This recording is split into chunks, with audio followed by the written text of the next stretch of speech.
Alors, c'est à propos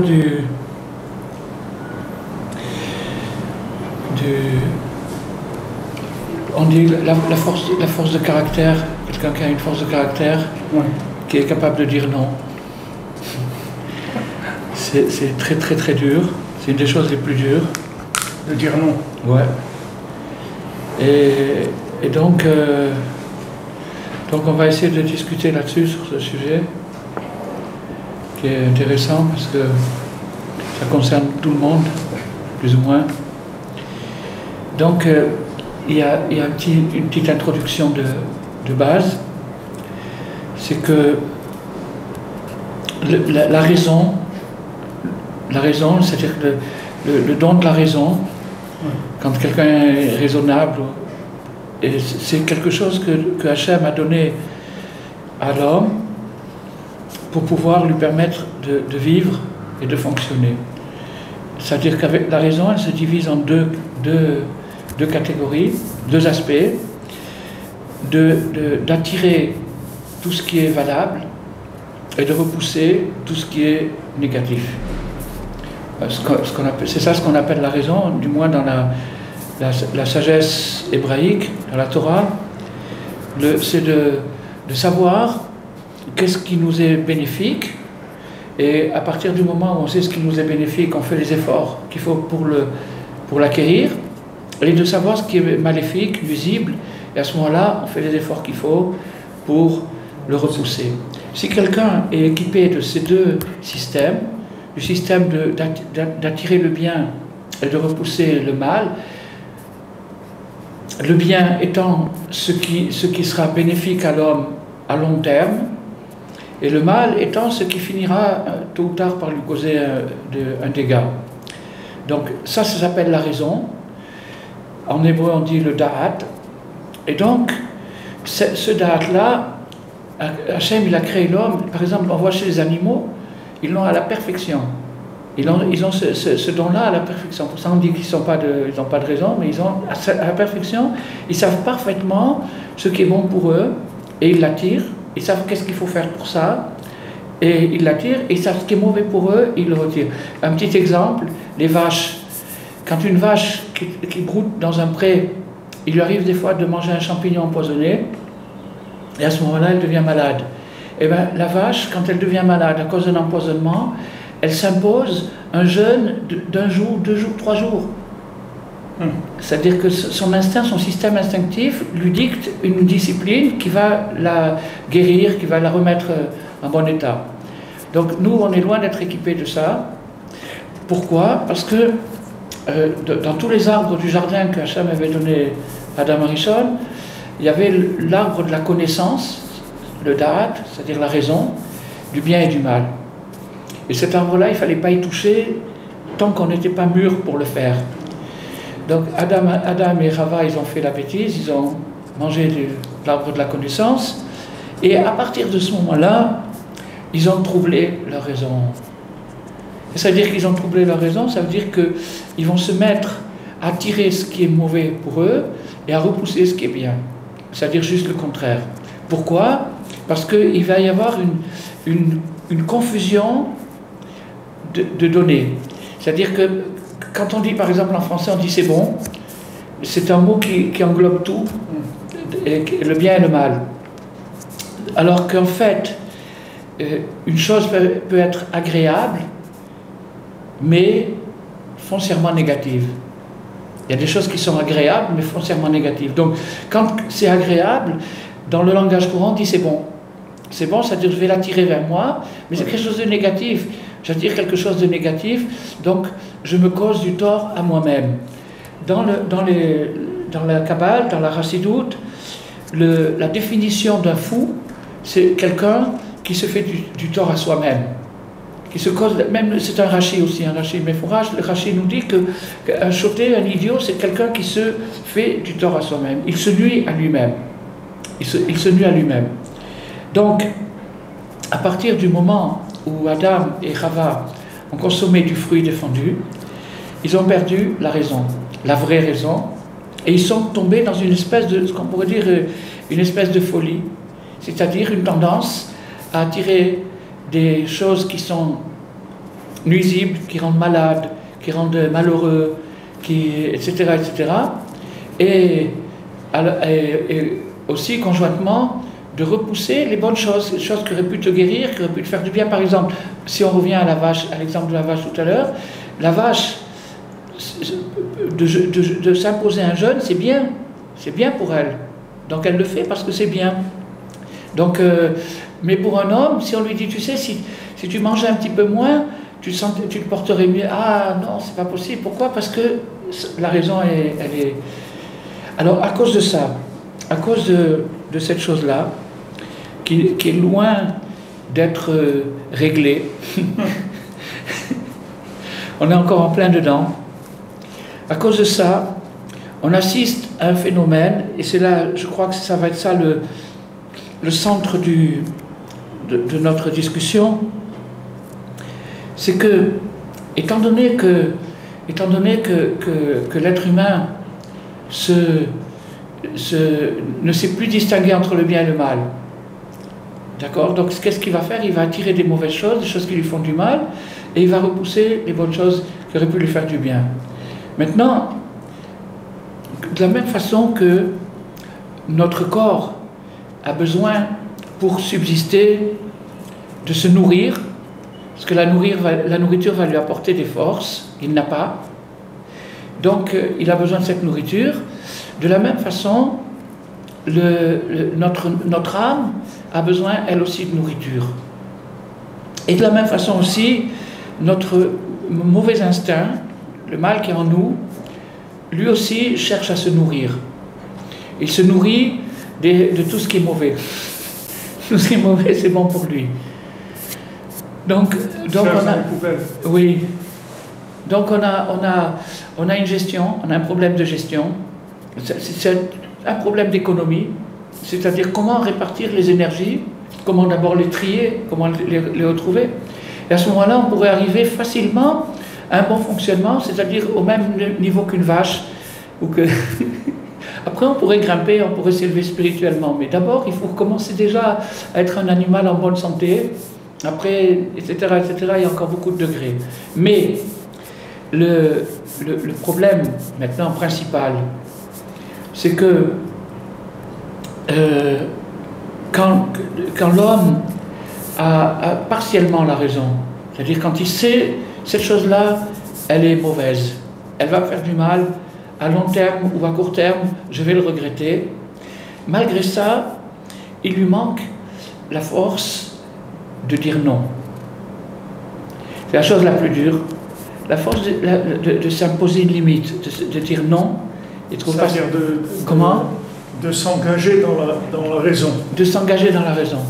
De s'engager dans la raison, c'est-à-dire de suivre les indications de sa raison et de se soumettre aux indications de sa raison. Alors, le sentiment,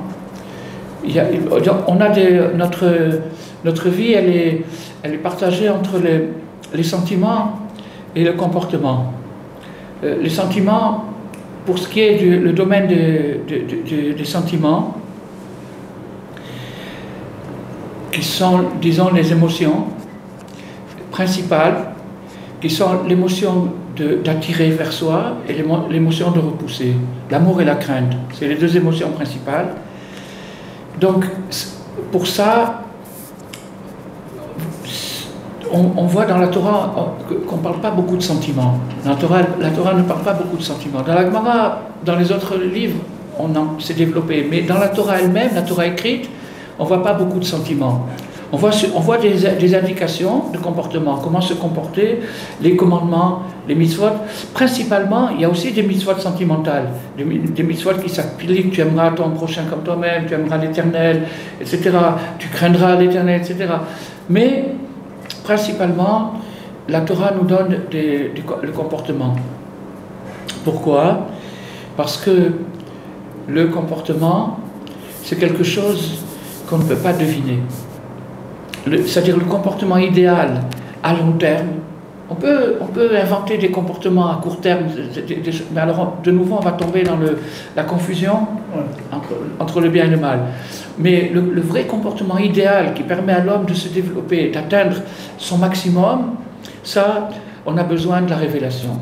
Parce qu'on a perdu, Adam, il avait cette conscience, elle a été perdue, donc la révélation.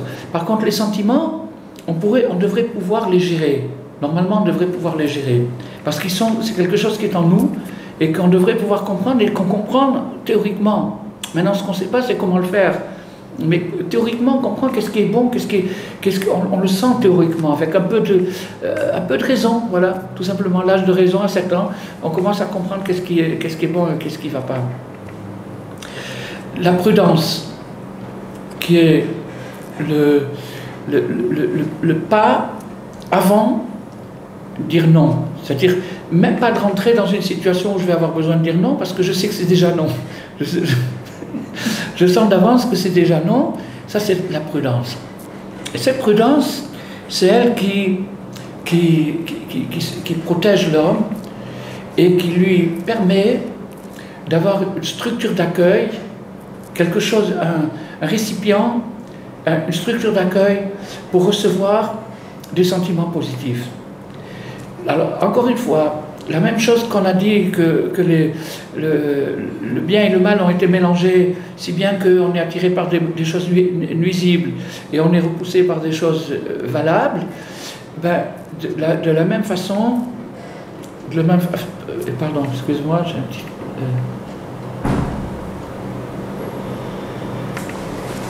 Bon, de la même façon, on va pas reconnaître ce qui est bien. C'est-à-dire de la même manière qu'on peut être attiré par des choses nuisibles, oui. On va être repoussé par des choses qui sont bien. Ouais. Ça va nous repousser. Ça va nous repousser. Donc ça c'est quand il y a une permutation. Maintenant, à partir du moment où Akadosh Baruch Hu, Dieu a donné la Torah au Mont Sinaï, il a donné le comportement. Et ce comportement, c'est les 613 commandements, qui est le comportement qu'on ne peut pas deviner d'aucune façon. C'est impossible de deviner, ça, Dieu l'a donné aux hommes. Par contre, les sentiments, c'est une chose qu'on peut développer par soi-même, mais naturellement, il y a un travail à faire. Et c'est ça le... Ça veut dire que les sentiments, ils pourraient nous indiquer la vérité. C'est-à-dire ils pourraient nous indiquer la raison, même si on l'a... Parce que tu dis que le comportement, il peut venir que d'Hachem. C'est-à-dire il n'y a que Hachem, les tzadikim, qui peuvent nous dire comment se comporter. Oui. Mais est-ce que maintenant, par un sentiment qui serait honnête et correct, et on pourrait découvrir le comportement, bien que le sentiment il rentre en action qu'une fois qu'on connaît le comportement, alors on va éduquer la sensibilité. Alors donc les sentiments, c'est-à-dire l'amour et la crainte, qui sont les deux sentiments principaux, et ils sont innés chez l'homme et ils font une structure d'accueil, c'est-à-dire c'est comme ça que par exemple quelqu'un. Pourquoi la Gemara nous dit Derech Eretz Kedma la Torah? Parce que Derech Eretz, c'est l'éducation des sentiments. C'est-à-dire l'éducation de savoir dire non, de savoir dire oui quand il faut, de savoir dire non quand il faut, de savoir dire merci, de savoir s'il te plaît. Tout ça, c'est le Derech Eretz. Pourquoi Kedma la Torah? Parce que si quelqu'un veut s'amuser à sauter cette étape, il va devenir un monstre. S'il n'a pas une structure d'accueil, il va faire descendre des lumières, des inspirations, des visions, de la prophétie, etc. Mais ses sentiments ne sont pas droits. Alors à ce moment-là, il va avoir des comportements réellement monstrueux. Et c'est ce qui se passe. Et c'est ce qui se passe dans beaucoup de cas quand les gens veulent progresser spirituellement sans avoir assuré la base. Il y a une base d'abord à assurer, et tant qu'ils n'ont pas assuré la base, s'ils progressent spirituellement, on peut aussi, c'est très, très très simple, tout le monde connaît le yoga et tous ces trucs, on peut par certaines disciplines, par certains mouvements, par certains trucs, on peut arriver à des résultats, mais ces résultats, il faut qu'ils aient d'abord une structure d'accueil, c'est-à-dire une base, quelque chose sur quoi les mettre. Et s'il n'y a pas cette structure d'accueil, alors ça peut virer à la catastrophe. Ça peut virer à la catastrophe. Ça, c'est une base de prudence. Donc, faut maintenant... commencer avec ça. Comment? C'est-à-dire le Derech Eretz, c'est le... Le Derech Eretz, c'est le... Oui. le derech eretz, c'est l'éducation de l'être, l'éducation de la chose la plus basique, l'éducation de l'être. Alors, à partir du moment où on peut éduquer quelqu'un à apprendre à s'efforcer dans le sens qui est positif et à repousser ce qui est négatif, à repousser ce qui est négatif, alors à ce moment-là, il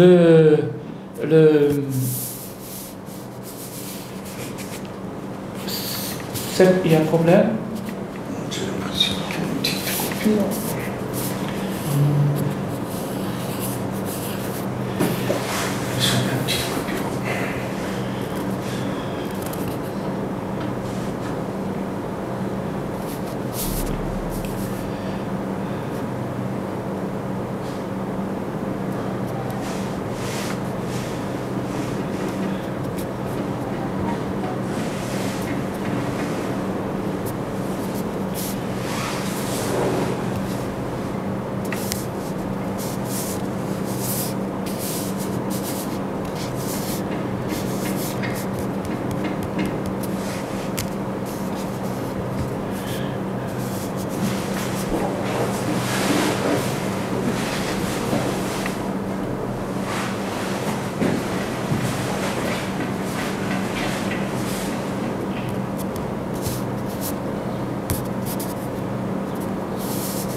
C'est bon?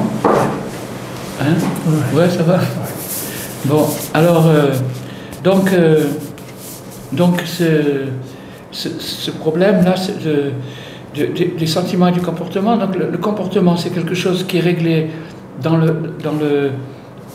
l'action par la Torah. La Torah nous donne des indications, 613 indications, suivies des explications des sages.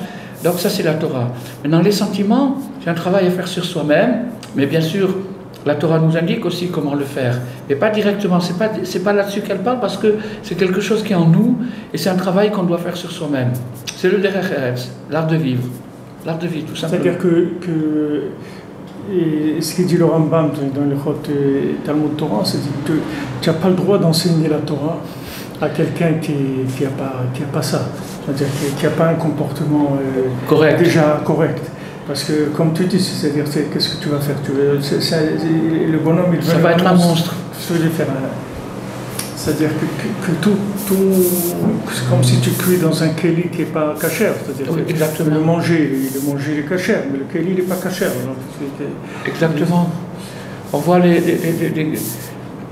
grands monstres qu'il y a eu dans l'histoire. Et encore, il revient. Hein? Il revient. Ils reviennent, ouais. Il y a eu comment il s'appelle, Torquemada. C'était des moines qui méditaient, qui passaient leur vie à jeûner, à méditer, etc. C'est-à-dire qu'ils allaient à fond dans la mystique, mais la base était faible. Alors, maintenant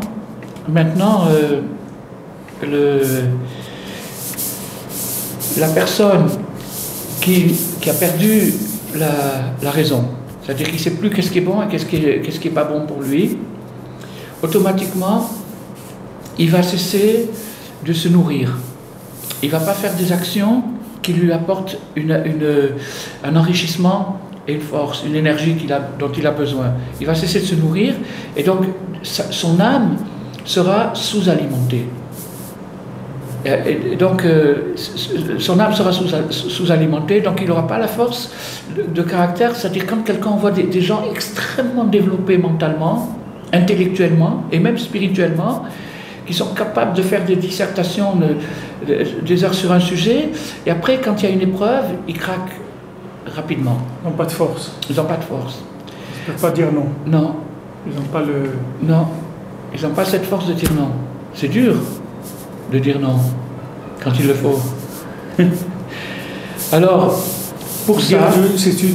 C'est dur de dire non pour un fou, c'est-à-dire pour un inconscient, c'est-à-dire quelqu'un qui...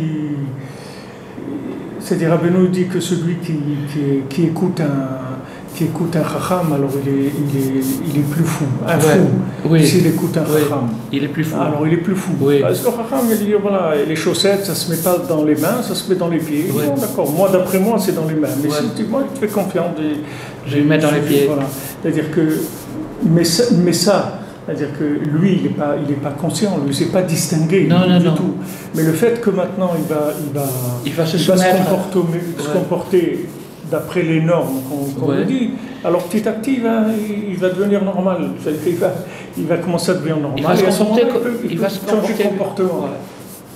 Alors, maintenant, cette folie qui est tellement répandue dans le monde aujourd'hui, c'est-à-dire que les gens n'ont... Déjà, la majorité des gens ne savent pas trop ce qui est bon pour eux et ce qui est mauvais, même sur les points qu'ils savent, pertinemment, ça c'est pas bon et je devrais m'en passer, ils n'ont pas la force de caractère de le faire, parce que leur âme est sous-alimentée, elle n'a pas le répondant, elle n'a pas l'énergie qu'il faut pour dire non, ou pour dire oui. Ça peut être l'un ou l'autre. Alors maintenant, on va rentrer dans quelque chose de très très intéressant. Malgré que la Torah n'a pas disserté sur les sentiments, elle n'a pas trop disserté sur les sentiments, elle a plutôt parlé du comportement. Malgré ça, il y a des points dans la Torah où on peut avoir des clés, recevoir des clés à partir de certains points. Un de ces points, c'est un verset qui est dans la Torah, qui dit « Et maintenant, Israël, qu'est-ce que l'Éternel, ton Dieu, demande de toi, si ce n'est que de craindre Dieu, l'Éternel, ton Dieu, d'aller dans ses chemins, de l'aimer, de le servir, de servir l'Éternel ton Dieu de tout ton cœur et de toute ton âme. » En vérité, on dit comme ça, au début il dit « Qu'est-ce que je te demande juste ça, il y a 10 trucs en tout. » Mais, alors, et après ça continue, de garder ses commandements, et ses commandements secrets, tout ce que je t'enseigne aujourd'hui. C'est ça, c'est dans le Dvarim, Deutéronome 10, 12. Chapitre 10, verset 12. Donc, qu'est-ce qu'il nous dit le verset? Et maintenant, Israël, qu'est-ce que l'Éternel demande de toi, si ce n'est de le craindre? Donc, de le craindre, ça veut dire de craindre, de redouter, de faire une action qu'il ne faudrait pas faire. C'est-à-dire de ne pas être capable de dire non au bon moment. C'est la seule chose que Dieu nous demande, c'est il nous demande seulement d'être capable de dire non au bon moment. Alors, le Talmud lui-même pose la question, il nous demande juste ça, c'est la chose la plus dure au monde. Juste cette petite chose. Alors Rabbi Nathan, il répond, d'après la Gemara nous dit que est-ce que la crainte, c'est-à-dire la capacité de refuser, de dire non, est-ce que c'est quelque chose de facile pour dire il te demande juste ça? Alors la Gemara dit non, oui, pour Moshe, c'est quelque chose de facile. Alors Rabbi Nathan il dit, mais le verset il ne parle pas à Moshe, il parle à Israël, il parle au peuple juif, il ne parle pas aux leaders, aux tzaddik, aux plus grands, il parle à l'homme du commun. Et il lui dit, je te demande juste une chose. Alors la Gemara elle répond, il legabé Moshe, oui, pour Moshe c'est quelque chose de facile. Alors la question qui se pose, c'est la Torah ne s'adresse pas à Moshe, la Torah s'adresse à l'ensemble du peuple, Alors pourquoi nous dire que c'est... Alors Rabbi Nathan donne une explication extraordinaire. Il dit, les Gabé Moshe, c'est-à-dire par rapport à Moshe, ça veut dire pour qui se situe par rapport à Moshe. Pour qui est attaché à Moshe, c'est-à-dire au tzaddik, la personne qui est attachée au tzaddik, pour elle, ça va devenir facile.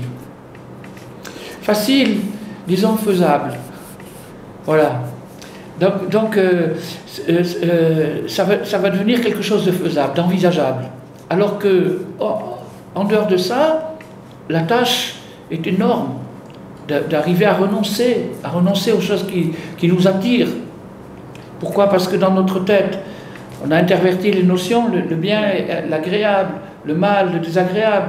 Tout ça, par exemple, quelqu'un, ça c'est mauvais. Pourquoi c'est mauvais? Parce que c'est pas bon pour le palais. C'est pas ça du tout le critère. Le critère de la nourriture, c'est pas ça du tout. Donc, maintenant, la Torah dit, maintenant, Dieu ne te demande qu'une seule chose, c'est de le craindre. Puis après, il y a encore 9 autres choses.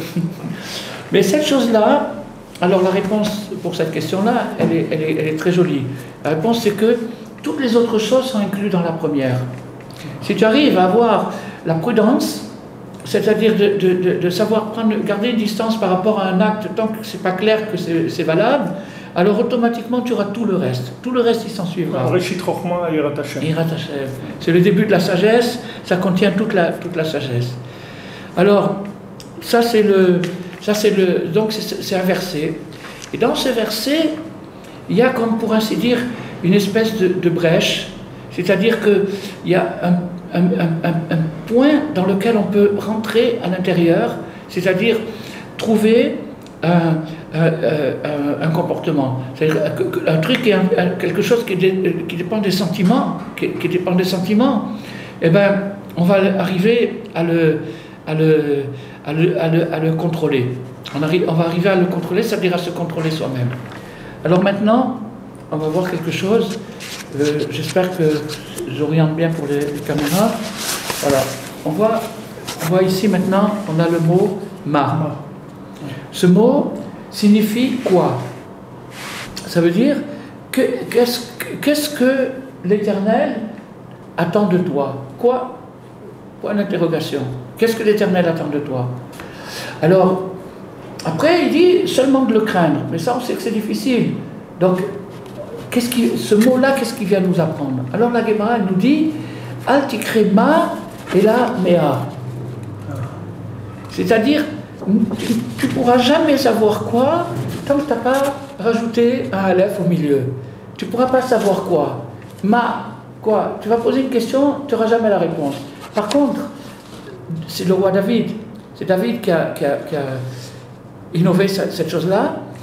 Quand on introduit, maintenant, là, il y a 2 lettres, même, c'est-à-dire ma. Maintenant, je lis ma en hébreu. Maintenant, si je lis comme ça, je lis mea, je vais simplement rajouter une lettre au milieu, la lettre aleph. Et cette lettre aleph, elle change le sens du mot. Maintenant, ça ne veut plus dire quoi, ça veut dire sans. Donc, ça a changé le sens du mot. Maintenant, il y a une règle générale. La Gemara fait souvent ce système d'explication. C'est-à-dire que la Gemara nous dit, ne lis pas comme ça, lis-le autrement. Et elle nous donne une déformation, un truc qui n'est pas du tout... Et alors, on se pose la question, mais pourquoi je ne le lirai pas comme ça? Quand il y a marqué dans la Torah ma, je lis ma. La Torah dit ma. Ici, dans mon passage, il y a marqué ma. Quand tu rajoutes... Alors maintenant, il faut que je rajoute une lettre qui va changer le sens, mais qui va permettre de comprendre le premier sens. C'est-à-dire, al tikre, tu ne pourras pas lire ce premier sens tant que tu n'auras pas... Ne lis pas comme ça parce que tu ne comprendras rien. Tu comprendras jamais. Alors, lis comme ça et tu vas comprendre ce que ça veut dire le ma. Et là, tu vas comprendre. Alors maintenant, quel est le rapport entre ma et mea? Alors, le rapport entre ma et mea, déjà, c'est 2 mots différents. Ma, ça veut dire quoi? Et mea, ça veut dire sans. C'est 2 mots qui ont un sens complètement différent. Mais on va trouver un rapprochement entre les 2 mots. Le rapprochement, la Gemara nous le dit. Elle nous dit, de là, on apprend qu'il faut faire 100 bénédictions tous les jours. Tous les jours, il faut dire 100 fois merci. Donc, on voit déjà que la Torah nous invite indirectement à une leçon de derech eretz, d'art de vivre, de politesse. C'est-à-dire que normalement ça devrait être 100 000 fois, si on faisait le calcul de tous les bienfaits qu'on reçoit, mais le minimum c'est 100 fois. Si on n'est pas capable de dire merci 100 fois par jour, on passe à côté. On n'aura pas cette prudence qu'il nous faut. Allez, on est dans la folie. On est dans la folie. On est dans la folie. Alors ces folies-là, comme toutes les folies d'ailleurs, la folie est très souvent un excès de raison. C'est-à-dire que la personne est allée si loin dans le raisonnement qu'elle arrive à quelque chose de complètement dingo, qui n'a plus aucun rapport avec la réalité. C'est ce qui s'est passé avec le premier homme. Quand il a mangé de l'arbre de la connaissance, il s'est attaqué à un sujet qui était trop fort pour lui. Il n'était pas préparé pour ça. La Gemara nous dit que s'il avait attendu le vendredi soir, là c'était vendredi après-midi, s'il avait attendu vendredi soir, il aurait pu en manger, il aurait fait kidouche dessus. Il aurait fait kidouche sur l'arbre de la connaissance. Et c'est-à-dire qu'il aurait élevé tous les univers, il aurait tout réparé, parce qu'il aurait été prêt. Il lui fallait une préparation de quelques heures. Bon, c'est des heures qui pèsent des tonnes, puisqu'on est encore dedans maintenant. Donc c'est des heures qui pèsent des tonnes. Mais voilà, il a craqué, elle a craqué, il a craqué, ils ont craqué tous les deux.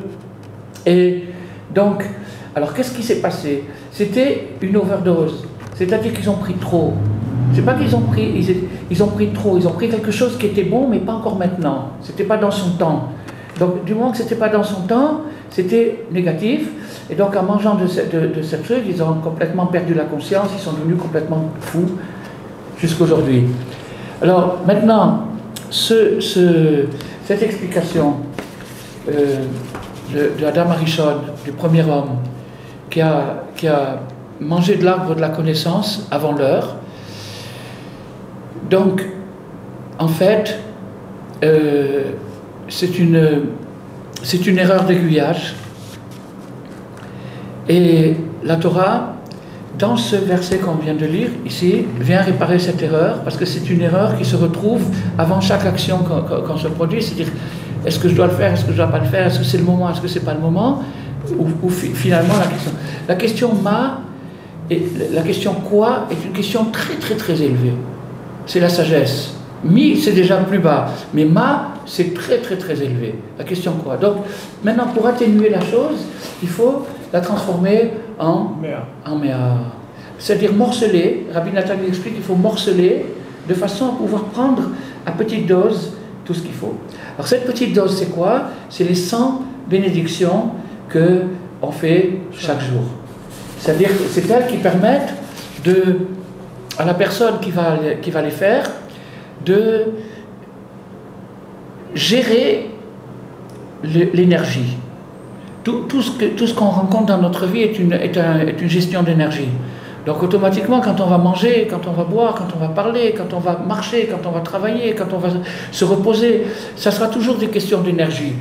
Donc les bénédictions sont des capacités de gérer son énergie d'une manière correcte et d'une manière que ça soit à sa place et que ça soit bénéfique. On sait qu'une chose qui est bonne, a priori, elle est bonne dans une certaine mesure. Si on dépasse la mesure, elle cesse d'être bonne. Alors, les sages nous ont dit, c'est David Améler, le roi David, c'est lui qui a institué les 100 bénédictions. Il a dit, la porte d'entrée dans la Torah, c'est ce petit aleph là qu'on vient d'ajouter, c'est la porte d'entrée dans la Torah. Parce que ma, les mains, c'est l'arbre de la connaissance du bien et du mal. Là, c'est l'attitude par rapport à cet acte, c'est l'attitude. Je ne pourrais pas trouver la réponse. Il me faut méa. Il faut que j'amène ces méa brachot. Pourquoi? Parce que les 100 actes de reconnaissance que l'homme va exercer chaque jour, quand il va manger, quand il va boire, quand il va se comporter, etc., ça va travailler sur son esprit. Il va acquérir une façon d'aborder les choses qui lui permettra, le moment venu, de refuser s'il faut refuser ou d'accélérer s'il faut accélérer. Maintenant, il y a quelque chose de très très bizarre, c'est que le Talmud, qui est quelque chose de gigantesque, ça a été écrit pendant 800 ans, C'est les plus grands cerveaux qui existaient sur Terre qui se sont concentrés pendant 800 ans pour sortir le Talmud. Donc c'est quelque chose de fabuleux. Tout le Talmud qui nous parle de tout, nous parle de tout, tous les actes de la vie, la Torah et les mitzvot, mais aussi le comportement. Il y a des agadotes, il y a tout, il y a des secrets, il y a des recettes, il y a de tout dans le Talmud. Mais tout le Talmud commence par le traité des bénédictions. Alors, la question qui se pose, c'est que 800 ans de travail pour arriver à un ordre comme ça, on pourrait dire par exemple, parle de Yom Kippour, ou parle du respect de la vie, ou de la naissance, ou du Shabbat, ou des choses comme ça. Pourquoi le Talmud, la porte d'entrée dans le Talmud, c'est les bénédictions. Pourquoi? Parce que c'est la prise de conscience. La prise de conscience, elle va... C'est ça, c'est la mise en condition. Cette prise de conscience, c'est la mise en condition pour aborder tout le reste de la Torah. S'il y a cette prise de conscience, c'est-à-dire si quelqu'un est capable de remercier, de dire merci, c'est le derech eretz, c'est la moindre des politesses, qu'il est capable de dire merci, à ce moment-là, il est capable de digérer le reste, d'aborder le reste et de le digérer éventuellement. S'il n'est pas capable de dire merci, il n'y a rien à faire. Il va faire fausse route, il va se perdre dans un labyrinthe. Alors, maintenant, cette chose-là, ce qu'on a étudié maintenant, c'est quelque chose qui est... Bon, c'est de la théorie, on peut dire que c'est de la théorie, alors bon, c'est très bien, encore une théorie, etc. Mais pas du tout. C'est aussi de la pratique. C'est-à-dire que c'est quelque chose que tout être humain peut faire là où il se trouve à son niveau. À son niveau, chacun de nous, là où on est, on peut commencer aujourd'hui. On peut commencer maintenant. Je vais donner maintenant un exercice qui est issu des paroles des sages, du Talmud, des explications. Comment faire un exercice de prise de conscience. Une prise de conscience qui me permet à ce moment-là d'acquérir la prudence, de développer la prudence instinctive, de l'éduquer et d'arriver à un comportement beaucoup plus valable pour moi. En fait, ce que tu veux dire, c'est que la folie ou la raison, ça dépend de la considération plus ou moins exacte des choses. Oui. C'est-à-dire que si tu connais l'importance de cette chose-là, oui. Alors ça y est, c'est-à-dire tu es plus fou. C'est-à-dire c'est quelqu'un qui ne connaît pas l'importance de la chose. Oui, disons, à condition que cette prise de conscience soit installée. Et le mot Yishuv Hadat en hébreu qui veut dire la prise de conscience, ça veut dire Yishuv, c'est l'installation. Tant que l'installation se trouve dans la tête, ça ne vaut rien du tout. Non, ça c'est sûr. C'est une grande théorie. Non, mais ça ne s'appelle pas... Non, ça ne s'appelle pas la pleine conscience. Mais ça s'appelle une connaissance. C'est-à-dire il sait si tu lui dis est-ce que c'est bien de voler, il va dire non, bien sûr que non, etc. Et comment tu as fait ce truc? Ah, tu sais... Comment tu fais que ça? Voilà. Non, mais ça c'est pas la même chose. Alors donc, c'est une prise de conscience qui est fictive. Quand la prise de conscience est réelle, effectivement, ça il n'y a plus de problème, la personne cesse d'être folle. Quand tu dis merci, oui. Ça veut dire que tu as conscience qu'on t'a donné quelque chose. Oui. C'est ce que dit la Gemara, elle apprend le Birkat Hamazon et les Brachot. Oui. Elle dit Birkat Hamazon, c'est Midoraita. Oui. C'est-à-dire que tu as mangé, oui. Tu dois remercier. Oui.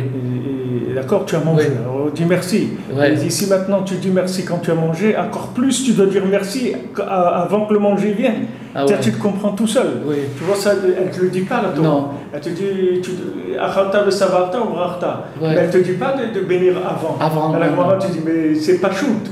C'est après que tu as mangé. Tu dis merci. Alors quand tu amènes le manger, à plus forte raison. Mais ça c'est un exemple. C'est l'exemple idéal.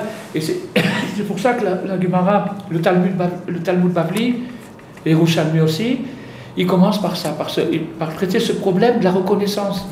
C'est le premier problème de la vie. C'est-à-dire que s'il y a ça, il y a tout le reste. Alors, donc maintenant, on va voir comment on peut ramener ça dans la réalité de chacun et de chacune, à chaque moment de la vie, comment faire entrer ça dans la réalité. Alors, il y avait un rave que j'ai connu, c'était le rave Segal de Manchester. Il était le Rosh Yeshiva de Manchester.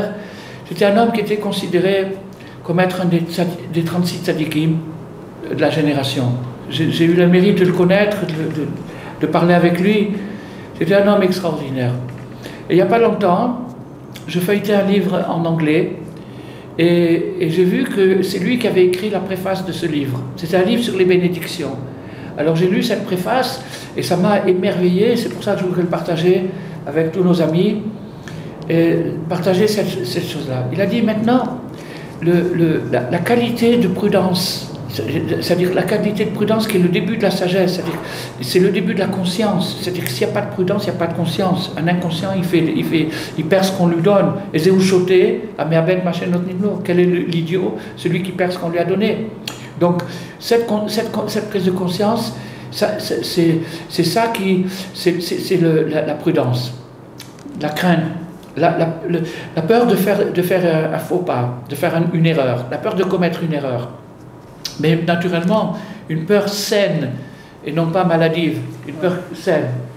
Donc, maintenant, comment arriver à ça? Alors, il explique, ce Rav Segal, il explique que c'est en faisant des bénédictions, en faisant des brachot. En faisant les bénédictions, par exemple sur un verre d'eau, sur une pomme, sur quelque chose, de faire une bénédiction. Pourquoi? Parce qu'il dit que à partir du moment où la Torah nous dit, et maintenant Israël, que l'Éternel te demande-t-il, si ce n'est de le craindre, que te demande-t-il? C'est ma, Altikrema et la Méa. Donc, c'est-à-dire les 100 bénédictions quotidiennes que chacun doit s'efforcer de faire tous les jours, c'est ça qui va te permettre de le craindre. C'est-à-dire que tu vas atteindre cette prudence, tu vas la développer instinctivement, elle va devenir partie de toi à partir du moment, c'est comme une gymnastique, à partir du moment où tu vas t'exercer à reconnaître alors, il dit comme ça, il dit que maintenant, de passer... On pourrait dire qu'il y a trois sortes de personnes sur Terre. Il y a ceux qui ne se posent pas de questions. Alors, il n'y a pas de ma, alors il n'y a pas de méa, pas de ma, rien du tout. Bon, il y a aussi ceux qui ont commencé à se poser la question et qui savent que avant de consommer quelque chose, il faut s'interroger d'où ça vient, qui me le donne, pourquoi, qu'est-ce que c'est, etc. Donc ça, c'est une prise de conscience.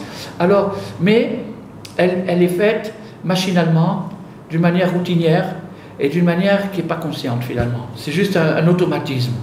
Alors cet automatisme, il a sa valeur quelque part, mais ce n'est pas lui qui va permettre de décoller. C'est un automatisme qui a sa valeur, mais il ne va pas permettre des grandes choses. La bénédiction qui va ouvrir l'esprit, c'est celle qui est faite avec pleine conscience. En anglais, ça se dit mindfulness, c'est-à-dire la pleine conscience. C'est le mot qu'il emploie dans son explication, de la pleine conscience de se dire qu'est-ce que je fais maintenant? Qu'est-ce que je vais faire? Je vais absorber de l'énergie. D'où vient cette énergie? Elle vient de Dieu. C'est lui qui crée l'énergie, c'est lui l'énergie. Ah, alors je vais absorber de la divinité. Eh oui, waouh! Ça c'est quelque chose. Ça, c'est une aventure. Ça c'est une expérience. Ça, c'est quelque chose. Alors, le Rav Segal, qui était un homme très, en même temps, dans un état d'extase permanente, avec une humilité totale, c'était aussi un homme très, très tendre, il comprenait les faiblesses des autres, etc. Il a su éduquer ses élèves dans sa yeshiva pendant des dizaines d'années. Mais il a dit, je comprends très bien que la route est longue. Je comprends très bien que si tu as l'habitude de bâcler, tes bénédictions dans le cas où tu les fais, ce qui est déjà pas mal. Encore une fois, je ne suis pas en train de dire qu'il faut y renoncer, loin de là, au contraire, puisque c'est peut-être en les faisant comme ça qu'un jour on les fera bien, mais il existe mieux. Alors aujourd'hui on parle du mieux, on parle de ce qui existe de mieux. Donc maintenant, dit comme ça, je comprends très bien que tu as l'habitude de bâcler tes bénédictions, tu les dis comme un robot, tu ne penses pas à ce que tu dis, et que de demander un changement du jour au lendemain aussi drastique, c'est aussi beaucoup demandé. Alors, tu sais ce que tu vas faire? Une fois par semaine. Commence avec une fois par semaine. Et là, il ramène de Rabbi Chaim de Volojine, il ramène le machal, il dit qu'il y avait une fois un maître qui a dit à son serviteur, tu vas maintenant monter en haut de cette échelle. Alors le serviteur il a commencé à monter, puis après il s'est fatigué, il s'est reposé, il s'est assis, il s'est reposé. Il a dit quoi, qu'est-ce que tu fais, dépêche-toi, je t'ai dit de monter, etc. Alors il explique, Rabbi Chaim de Volojine il explique, il t'a pas demandé d'arriver en haut, il t'a demandé simplement de toujours continuer à monter. Il t'a pas dit d'arriver en haut. Donc ce qu'il faut c'est progresser. Donc il donne maintenant le moyen de progresser. Il dit comme ça, une fois par semaine, lui il recommande le Shabbat de s'entraîner à faire 2 ou 3 bénédictions correctement. Qu'est-ce que ça veut dire correctement? Mindfulness, avec pleine conscience. Qu'est-ce que je suis en train de faire maintenant? Qu'est-ce qui se passe? Qu'est-ce que c'est que ça? Oh, je vais manger quelque chose, je vais rentrer quelque chose dans moi, et qu'est-ce qui va se passer? Ça va me donner des forces, ça c'est la prise de conscience. Alors quand l'homme fait les choses comme ça, qu'est-ce qu'il fait? Il acquiert sa conscience. Il acquiert sa conscience, et cette conscience-là, c'est le da'at. Cette conscience-là, elle va petit à petit s'installer dans son vécu quotidien. Et alors il dit une chose extraordinaire, il dit, c'est comme ça qu'il va apprendre à se poser la question, avant de parler, qu'est-ce que je vais dire maintenant? Qu'est-ce que je vais dire? Qu'est-ce que tu vas raconter là? Mais qu'est-ce que tu vas dire maintenant? Alors, une personne qui se pose cette question, il a déjà la réponse dans la plupart des cas. Encore une fois, pourquoi? Parce que les sentiments, c'est quelque chose inné, c'est instinctif. On sent bien quand on va dire des choses, des ragots, des choses comme ça qui sont inutiles ou qui risquent de faire de la peine à quelqu'un, etc. On sent bien que c'est pas clair. Alors, il va développer ce sentiment-là. Il va le développer si bien qu'avant de parler, il va se poser la question, qu'est-ce que je vais dire? Et si quelqu'un arrive à ce degré-là, alors il dit, celui-là, ça y est, il atteint la raison, il atteint la crainte d'Hachem, il atteint l'harmonie, il arrive à... Alors, il dit que non seulement dans le domaine de la parole, qui est le domaine essentiel, le domaine de la parole, c'est le domaine essentiel dans la vie d'un homme, qui va acquérir ce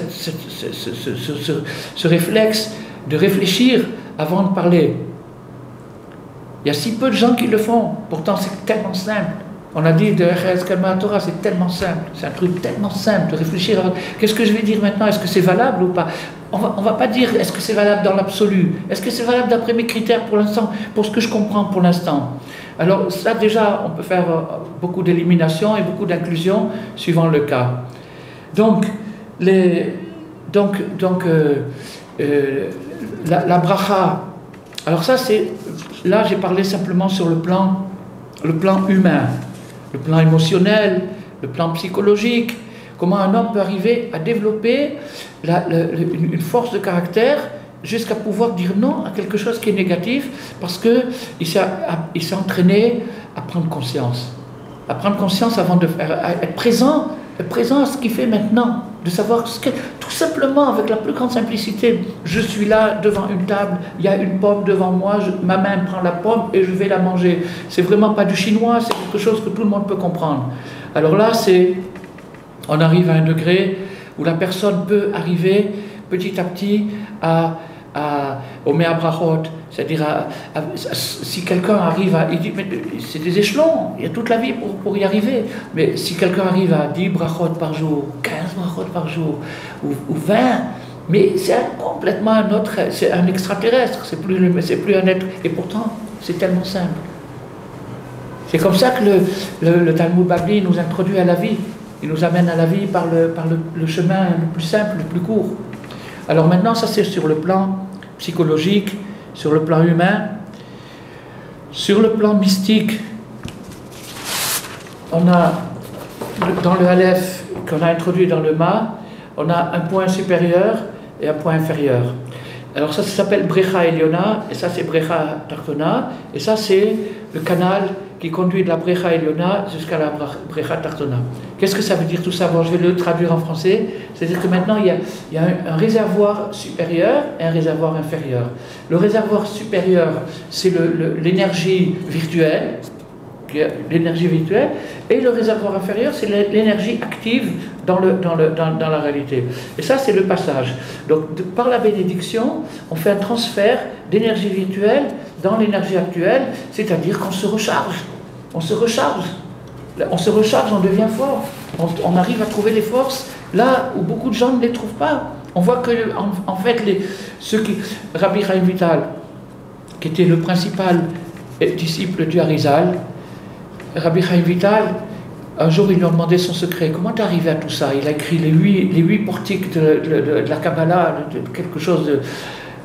Pour vous donner juste une petite idée de ce que c'est que le Rabbi Chaim Vital. Rabbi Chaim Vital, le Gaon de Vilna, il a dit que toute la Kabbalah, toute la science ésotérique n'est parlée que par images. Tout est des images. Maintenant, il faut les déchiffrer. Et celui qui ne sait pas les déchiffrer, celui qui n'a pas le code, eh ben, il répète des trucs comme ça, mais il n'est pas initié. Un initié, c'est celui qui sait le nimshal, c'est-à-dire que le signifier. Qu'est-ce que ça signifie, cette image? Le Gaon de Vilna, quand il a lu, quand il a étudié, il s'est mis à faire de la Kabbalah, il a commencé à étudier les 8 portiques de Rabbi Chaim Vital, il a dit, je me demande si lui, il sait ce qu'il écrit. Est-ce qu'il connaît le signifié? Il parle d'un machal, de choses. La Kabbalah ne parle que de c'est une parabole. Une immense parabole composée de milliers de petites paraboles. Cette parabole, il faut savoir qu'est-ce qu'elle signifie. Est-ce que lui-même qui a écrit tout ça, est-ce qu'il savait? Il s'est posé la question pendant assez longtemps, jusqu'au jour où il a compris que Rabbi Chaim Vital était tellement malin qu'il a su cacher qu'il savait la chose. Il a su écrire d'une façon que tu peux t'imaginer qu'il ne comprenait pas la chose, mais en vérité il comprenait très bien. Et donc il y a eu quelques initiés dans les temps qui connaissaient le Nimshal de la Kabbalah. En attendant, j'ai perdu mon fil encore une fois. Non, je voulais dire que comment il est arrivé Rabbi Chaim Vital Ah oui, comment Rabbi Chaim Vital est arrivé à une telle sagesse de pouvoir écrire 8 ouvrages monumentaux, des choses... Et alors ils lui ont demandé la question, quel est ton secret? Comment tu es arrivé à ça? Il a dit, parce que j'ai toujours soigné mes bénédictions. J'ai toujours fait attention quand je bois, quand je mange, quand je fais, de faire ma bénédiction correctement, c'est-à-dire avec présence d'esprit, en pensant à ce que je fais, et c'est ça qui m'a ouvert toutes les portes. Donc ça c'est une chose qui est possible pour tout le monde, une fois par semaine, de faire une bénédiction, une ou deux, le Shabbat. Lui, le Rav Segal, il suggère, il propose le Shabbat, de se dire une bénédiction à Motzi ou une autre, je vais la faire en pensant vraiment à ce que je fais. Ça prend au maximum, même pas une demi-minute, dans la semaine, une demi-minute. Et après, il faut monter un échelon, et encore un échelon, et encore un échelon, et avec le temps, il va pouvoir arriver, espérons, qu'il arrivera à faire ses 100 bénédictions. Quand il arrivera à ses 100 bénédictions, il n'y a plus de problème. Mais tant qu'il n'est pas là-bas, il doit continuer. Maintenant, qu'est-ce qui se passe si jamais il retombe? Il y a beaucoup de méthodes comme ça, on parle de méthodes, etc. Des méthodes... il faut recommencer à zéro. Quand on retombe, on repart à zéro. Ça, c'est la base de Rabbeinu. Quand on retombe, on repart à zéro, on recommence encore une fois. Et si quelqu'un a l'obstination, l'entêtement de continuer malgré tout de cette prise de conscience devant une action simple, réalisable par tout le monde, il peut arriver au plus grand degré, mais d'une manière équilibrée. d'une manière équilibrée, c'est-à-dire qu'il peut arriver à être très très haut spirituellement, mais tout en restant équilibré, sans perdre son attache avec la vie, avec les choses, il peut rester d'une manière équilibrée. Ça, c'est le chemin qui nous est montré.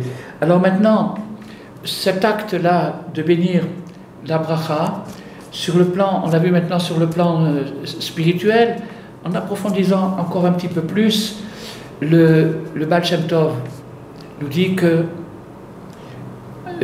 il y a dans les aliments des habitants. Il y a des habitants. Des résidents. Hein?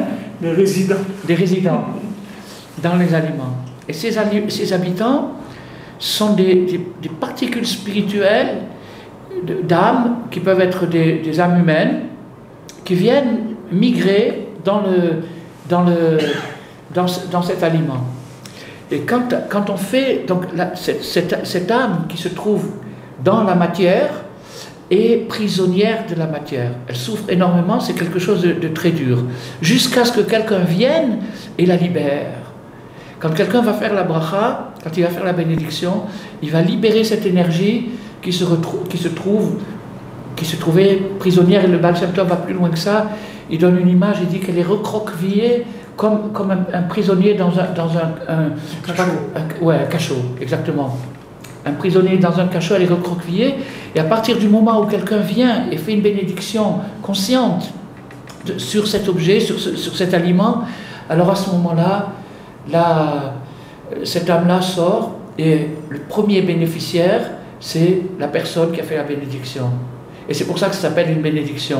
Bénédiction, en français, la racine du mot veut dire bien dire. Bien dire. Bénir, c'est bien dire. Donc, quelqu'un qui a bien dit, il a bien dit que Dieu crée le... Rabbi Nathan dit, que ça veut dire pourquoi toutes les bénédictions sont au présent, alors que l'aliment, il existe déjà depuis longtemps. Pourquoi on dit au Boré Periaetz, au Boré Amotzi Lechem Minaretz? Parce que, au moment où tu fais la bénédiction, tu crées la chose. Elle prend tout son sens. Avant ça, elle était banale. Elle était banale. Elle n'avait pas de signification. À partir du moment où tu prends conscience de l'amour d'Hachem, qui t'a donné quelque chose, on dit dans le Birkat Hamazon, Bechen, Bechesed, Urachamim. Qu'est-ce que ça veut dire Bechen? Avec du charme, avec une esthétique. Hachem, il aurait pu faire les pêches qui sont plates et carrées. Si on demandait à un ingénieur de faire une pêche, il ferait un truc carré, un truc et ça. Hachem, il a fait avec du chêne, il y a des couleurs, il y a des odeurs, etc., etc. Avec du chêne. Alors, appréciez cette chose-là, appréciez la bonté, appréciez la splendeur, appréciez la sagesse qu'il y a dans ces choses-là, donne le sens à l'objet, libère l'énergie captive qui se trouvait dans l'objet, et à ce moment-là, la personne qui a fait la bénédiction va se trouver renforcée. Et plus elle se retrouvera renforcée, plus elle ira dire non, c'est pas le moment. Pour quelqu'un, par exemple, on parle des addictions, des choses comme ça, c'est très courant de nos jours. Donc, la capacité d'être capable de se limiter, de dire non, elle peut commencer d'une manière très agréable en faisant des bénédictions. Ouais. Très très agréable, très simple, à la portée de tout le monde. Quelqu'un peut dire mais moi je suis nerveux, je suis un grand nerveux. Ou il peut dire je suis tordu, je suis obsessif, ou je suis impulsif ou compulsif. Ou il peut se trouver tous les trucs. D'accord, tout ce que tu veux, impulsif, compulsif, tout ce que tu veux. Mais prends une fois par semaine une pomme ou un fruit que tu aimes et fais la bénédiction et ta vie va changer. Les bénédictions, Rabbi Nathan dit que c'est le sens de la prière. Toute la prière, c'est de la reconnaissance, de reconnaître, de dire merci. Alors, voilà ce qu'on peut dire pour aujourd'hui. C'est ça qui sort de la folie, c'est-à-dire ça fait sortir la personne. Oui, ça guérit. Ça guérit. C'est une méthode qui fait... C'est vrai que souvent des rabbinim, ils disent comme ça, quelqu'un vient, il a beaucoup de problèmes, ouais. Ils disent ça, il fait les brachot. Exactement. Exactement. Je me rappelle, tu nous avais dit pour le gendre de Rav Gershon, tu te souviens non, je me rappelle Gershon, un gendre qui est un Breslever. Oui, je le connais. Alors tu dis que Rav Gershon, il était très très impressionné de comment il faisait les brachot. Ah ouais. il n'a jamais vu ça, il n'avait jamais vu ça. C'est magnifique. Jamais vu ça. C'est un homme qui est dans une madriga. Je l'ai revu il n'y a pas longtemps. Je suis même dans la famille. Donc automatiquement avec Rav Gershon aussi. Voilà. Alors bon, il y a encore, à part ça, dans les 100 brachot, pourquoi 100? Alors là, il y a des calculs kabbalistiques, mais on ne pourra pas aujourd'hui rentrer là-dedans. Il y a un code de Kabbale qui s'appelle Haïk Bechar. Haïk Bechar, c'est les unités, dizaines, centaines. Alors, unité, dizaines, centaines, pour le 1, ça fait 1, 11, 111. Non, oui, non, 1, 10, 111. Après, 2, 22, 222, 3, 33, 333, 4, etc., jusqu'à 9, 90, 900, c'est-à-dire 999. Et là, ça revient à Aleph, c'est-à-dire au Madieu. Alors ça, c'est les Me'abrachot. Donc, ce Haïk Bechar, il nous explique, les kabbalistes, ils nous expliquent que c'est le sod des 100 bénédictions. Parce que quand on fait 100 bénédictions, on va donner le Maaser au Lévi, et le Kohen, il va prendre Maaser mina Maaser. Donc il va y avoir une distribution parfaitement inégale, mais ça n'a pas d'importance parce que c'est en qualité, c'est pas en quantité.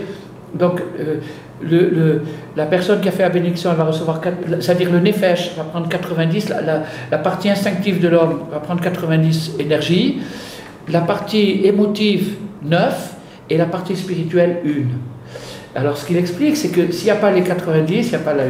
C'est-à-dire que bon, c'est Bezrat Hashem, c'est surtout pour encourager chacun de nous à faire des brachot, des kavana. C'est un acte d'amour, c'est quelque chose de reconnaissance, de dire merci, c'est tellement beau. C'est pas quelque chose de difficile. Non. On peut dire que des grandes choses on n'arrive pas à faire. Mais ça, une fois. Une petite prise de conscience. C'est vrai que ça éveille beaucoup. Des fois, on entend des gens faire les brachot du matin ou autre, comment ils font les brachot, c'est impressionnant. C'est beau. Tu vois, c'est son niveau d'attachement. C'est son niveau d'attachement. Et ça, c'est une gymnastique. C'est-à-dire que ce qu'il apprend le Rav Segal, c'est que ça peut s'acquérir petit à petit. On ne peut pas, si maintenant quelqu'un disait « Ah, j'ai entendu le cours, alors je vais faire mes 100 mais non, c'est trop rapide, il ne faut pas brûler les étapes. Petit à petit, une fois par semaine, après 2 fois, après 3 fois, etc. Chacun peut se développer suivant sa cadence, suivant son rythme. Mais c'est quelque chose de vraiment parfaitement démocratique, à la portée de tout le monde, sans aucune distinction. Il n'y a pas d'élite là-dessus, il n'y a pas besoin d'être super doué, ni super... rien du tout, juste d'être conscient. Voilà. Merci à tous et à tous ceux qui sont présents, qui nous écoutent, et ceux qui vont écouter. Et on remercie le Rav Besançon du temps qu'il passe avec nous. C'est pas facile de se déplacer, de venir faire un cours. On prie qu'ils soient en bonne santé et qu'on puisse entendre encore beaucoup de chizouk de lui. Alors à bientôt. Au revoir et à bientôt.